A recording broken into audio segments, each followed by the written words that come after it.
I'm going to make a suppository using cocoa butter and herbs, Chinese herbs, of course. So cocoa butter has some special characteristics. You need to keep it at certain temperatures and not go above that. It has to be melted, but not at too high a temperature. And I've found the Instant Pot works perfectly for that. So first you need some cocoa butter. You can get it in different forms and different brands. And I'm just going to take a random amount. Not too much because I like to make small suppositories and so if you have a lot of cocoa butter, you have to make a huge amount. I'm looking for a small piece. Doesn't seem to be any real small pieces in here. That's a little smaller. Okay, so I've got 2 chunks of cocoa butter, and I'm gonna kind of double boil it, except it's not gonna be boiled. So I've got my Instant Pot. I've got the inner pot with water in it. I don't know. Let's see there. You can see there's some water in it. I'm putting it into the Instant Pot, and I'm using the doesn't want to untangle the rack to go in there. So we're not going to put this on the bottom of the Instant Pot. It's up on the rack with the water around it. And I'm also putting a lid on the glass jar so that humidity and moisture doesn't get inside. I'll put that in there. Do I need more water? I might need to put a little more water so it's higher up on the pot, on the glass container of cocoa butter. What else do we need? We're going to need some herbal powder. This is Sìwù Tāng plus rǔxiāng, which is a suppository formula that is for painful intercourse, but it's also used just for, any kind of discomfort due to dryness or, atrophy or anything like that. And so that's the herbal powder that we're going to use. You're also going to need some molds, and these are like chocolate molds that I got on the internet, and they're like coffee bean shape, and I found that's a good shape to insert, and it's small. So remember, this is for painful intercourse. You don't want to try to put something large in if it's already painful, and you could put more than one of these in if you wanted a larger dose. So you need the mold, and if you're not using the Instant Pot, you need maybe a thermometer to check that the temperature doesn't get too high. If you're double boiling it with a crock pot, slow cooker, or stovetop or something like that. But we need to melt the the cocoa butter. And actually, I think at this point I'm going to put some of the powder in so that as it's melting, it can start to be absorbing the powder into the liquid. And so I'll put some in now, and I'll mix more in as needed after I see the texture of it. A little bit more. Then if I think I need more when I'm ready to pour it, I can mix more in. Okay, so this can go in here. And then the setting for this is the yogurt setting, and there are 3 settings. We want it to be the lowest setting of the 3, okay? It says 24 hours, on this low setting, but we don't have to do it for 24 hours. but it will just keep warming it for 24 hours. So yogurt, the lowest setting is what you want if you're going to use the Instant Pot, which is very convenient because it's just in the perfect temperature range for, for cocoa butter, and it also, just keeps it at that range constantly. So this is going to take some hours for it to melt. If you get impatient and use higher heat, then the nature of the cocoa butter changes, and somehow it starts to melt at a lower temperature after that, so that it's hard to keep it solid enough to insert as a suppository. I forgot to bring over here what I want to cover it with, so I'll show you that in a second. So we're gonna cover this, but not for pressure cooking. And the first thing is like a little towel, because there'll be condensation up above and you don't want it dripping. Even though I covered the container with the cocoa butter, I don't want to take any chance that anything drips into it. So that towel will hold any condensation and it won't be dripping. And then I put a glass lid on top. It doesn't seal like a pressure cooker, but it's a glass lid that's made for the Instant Pot, and that will help keep the heat in. So now it's just to wait for it to melt. We'll check back in later. Well, the cocoa butter and the powder have been warming for, you can see, 8 hours and 42 minutes, and it's just finally becoming melted after all this time. So you probably could put it on overnight and do the next step in the morning.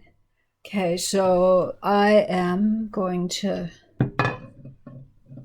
take it out.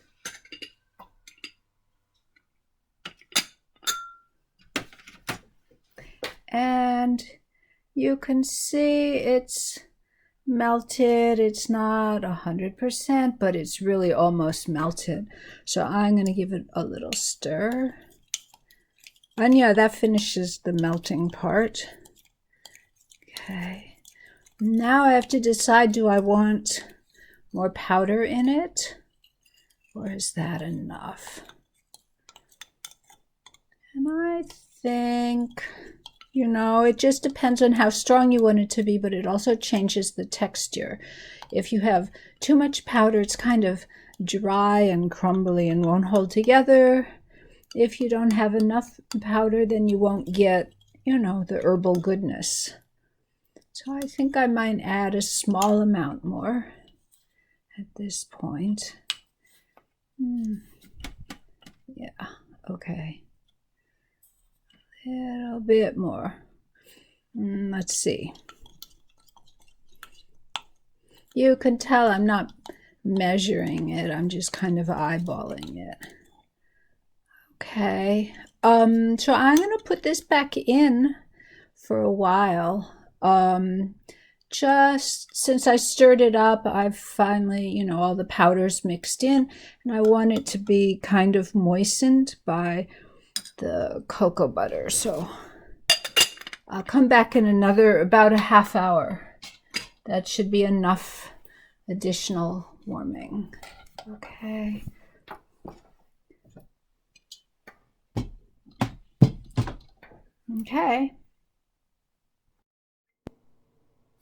Okay, I'm about ready. It's almost a half hour since I added a little more powder and stirred it.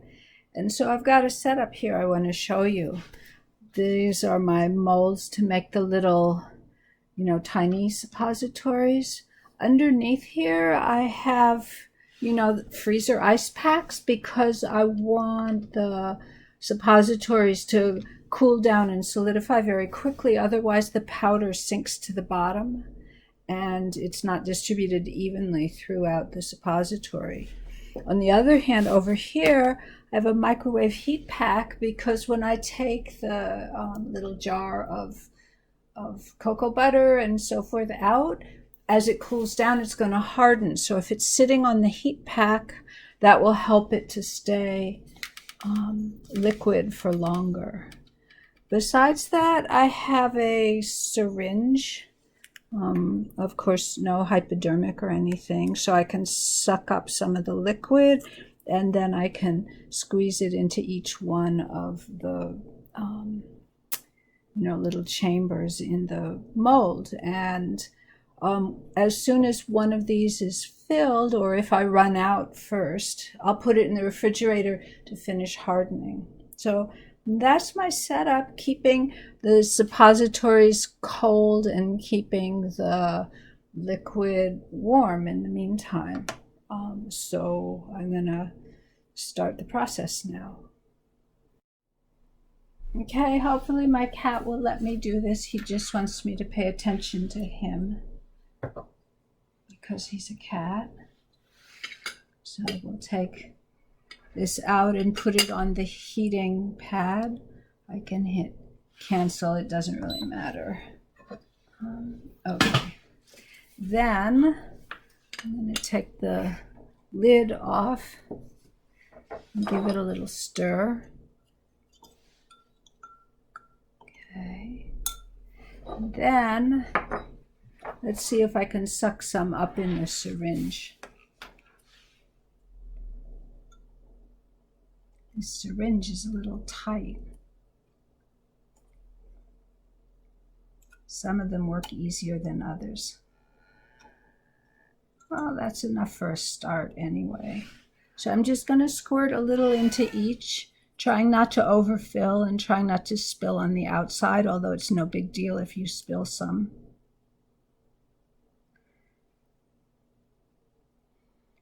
I'm making these smaller than the ones I had before. Before I tried to fill them all the way up. But I decided, I actually used this. Being a bit of an older woman, then dryness becomes an issue. And these are really quite wonderful for moistening, but I just don't need such a big dose. So I'm making them, I'm not trying to fill this up. Anyway, it's boring for you to watch me doing this, so I'm going to pause and, do it off camera. The last time I did it, the syringe worked really well. Maybe I made this one a little thicker, but I decided instead to try one of these pipettes, and it worked okay for a while, but it still was not flowing very easily. And then I cut off the tip of the pipette so that the opening was a little bigger, and now it's working really well. So this is about the fourth time I've made a batch, and so each time you figure out how to do it a little bit better. And so I'm going to continue filling these as I told you before. Well, it's done, and they've been sitting in the refrigerator for a while, so I'm ready to pop them out. You can see what a mess, the implements. I'll throw away the little plastic pipette, but the other things I can clean with really hot water. And so that's that. Let's try and pop some of these out. I made a tray and a half of these. That's how much I had. And let's see.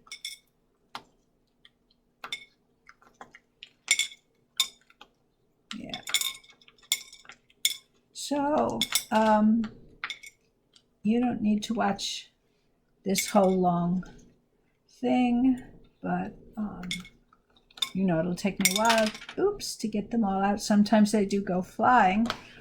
And so I'll have a little jar of these tiny ones. Of course, if you wanted them bigger, you could, get a bigger mold, or you could fill the mold all the way up.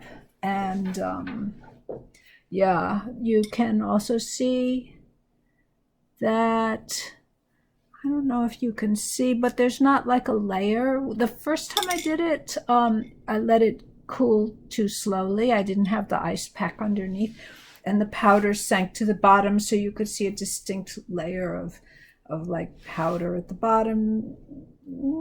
so putting it on the ice pack really helps. So I'm going to finish popping out all of them.